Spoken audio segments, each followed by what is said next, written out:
नमस्कार दोस्तों, जय श्री राधे कृष्णा। आज हम आपके लिए योगिनी एकादशी व्रत की कथा लेकर आए हैं। कथा सुनने के बाद आप हमारे चैनल को सब्सक्राइब करें, बेल आइकन को प्रेस करें ताकि हमारी वीडियो की नोटिफिकेशन सबसे पहले आप तक पहुंचे। वीडियो को लाइक और शेयर जरूर करें।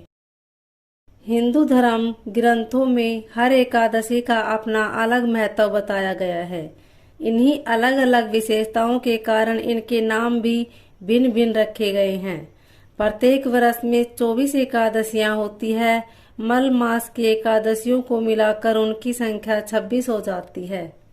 इन्हीं एकादशियों में एक एकादशी आषाढ़ मास के कृष्ण पक्ष की एकादशी, जिसे योगिनी एकादशी कहते हैं। योगिनी एकादशी का उपवास रखने से समस्त पापों का नाश होता है तथा इस लोक में भोग और परलोक में मुक्ति मिलती है। योगिनी एकादशी व्रत कथा। महाभारत काल की बात है कि एक बार धर्मराज युधिष्ठिर ने भगवान श्री कृष्ण से कहा, हे त्रिलोकीनाथ, मैंने ज्येष्ठ माह के शुक्ल पक्ष की निर्जला एकादशी की कथा सुनी है। अब आप कृपा करके आषाढ़ माह के कृष्ण पक्ष की एकादशी की कथा सुनाइए। इस एकादशी का नाम तथा महात्म्य क्या है, सो अब मुझे विस्तार पूर्वक बताएं।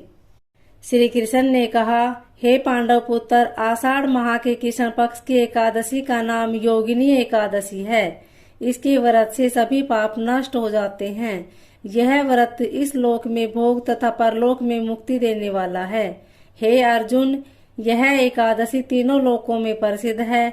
इसके व्रत से सभी पाप नष्ट हो जाते हैं। तुम्हें मैं पुराण में कही हुई कथा सुनाता हूँ, ध्यान पूर्वक श्रवण करो। कुबेर नाम का एक राजा अलकापुरी नाम की नगरी में राज्य करता था। वह शिव भक्त था। उनका हेममाली नामक एक यक्ष सेवक था जो पूजा के लिए फूल लाया करता था। हेममाली की विशालाक्षी नाम की अति सुंदर स्त्री थी।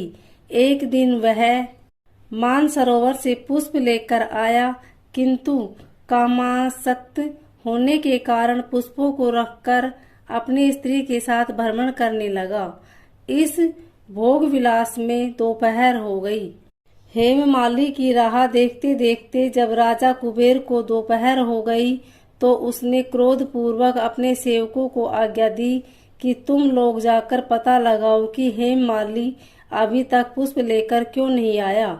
जब सेवकों ने उसका पता लगा लिया तो राजा के पास जाकर बताया, हे राजन, वह हेममाली अपनी स्त्री के साथ रमण कर रहा है।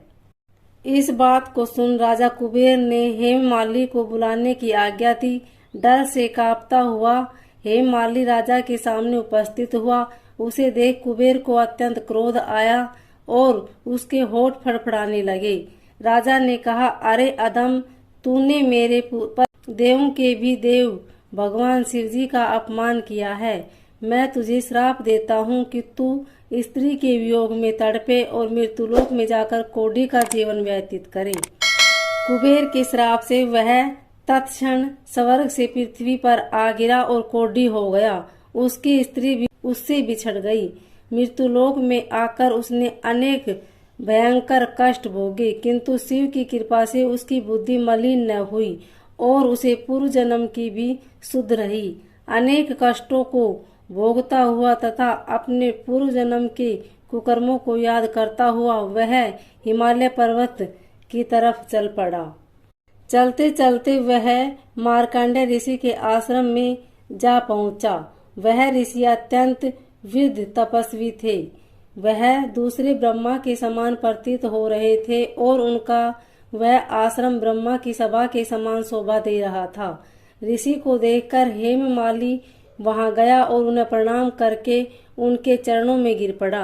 हेममाली को देखकर मार्कंडेय ऋषि ने कहा, तूने कौन से निकृष्ट कर्म किए हैं जिससे तू कोढ़ी भयानक कष्ट भोग रहा है। महर्षि की बात सुनकर हेममाली बोला, हे मुनिश्रेष्ठ, मैं राजा कुबेर का अनुचर था। मेरा नाम हेममाली है। मैं प्रतिदिन मानसरोवर से फूल लाकर शिव पूजा के समय कुबेर को दिया करता था। एक दिन पत्नी सहवास के सुख में फंस जाने के कारण मुझे समय का ज्ञान ही नहीं रहा और दोपहर तक पुष्प न पहुंचा सका। तब उन्होंने मुझे श्राप दिया कि तू अपनी स्त्री का वियोग और मृत्युलोक में जाकर कोढ़ी बनकर दुख भोग। इस कारण मैं कोढ़ी हो गया हूँ तथा पृथ्वी पर आकर भयंकर कष्ट भोग रहा हूँ। अतः कृपा करके आप कोई ऐसा उपाय बताइए जिससे मेरी मुक्ति हो। मार्कंडेय ऋषि ने कहा, हे हेममाली, तूने मेरे सम्मुख सत्य वचन कहे हैं, इसलिए मैं तेरे उद्धार के लिए एक व्रत बताता हूँ। यदि तू आषाढ़ माह के कृष्ण पक्ष की योगिनी नामक एकादशी का विधान पूर्वक व्रत करेगा तो तेरे सभी पाप नष्ट हो जाएंगे। महर्षि के वचन सुन हेममाली अति प्रसन्न हुआ और उसने वचनों के अनुसार योगिनी एकादशी का विधान पूर्वक व्रत करने लगा। इस व्रत के प्रभाव से अपने पुराने स्वरूप में आ गया और अपनी स्त्री के साथ सुख पूर्वक रहने। भगवान श्री कृष्ण ने कहा, हे राजन, इस योगिनी एकादशी की कथा का फल 88,000 ब्राह्मणों को भोजन कराने के बराबर है। इसके व्रत से सभी पाप नष्ट हो जाते हैं और अंत में मोक्ष प्राप्त करके प्राणी स्वर्ग का अधिकारी बनता है। ओम नमो भगवते वासुदेवाय।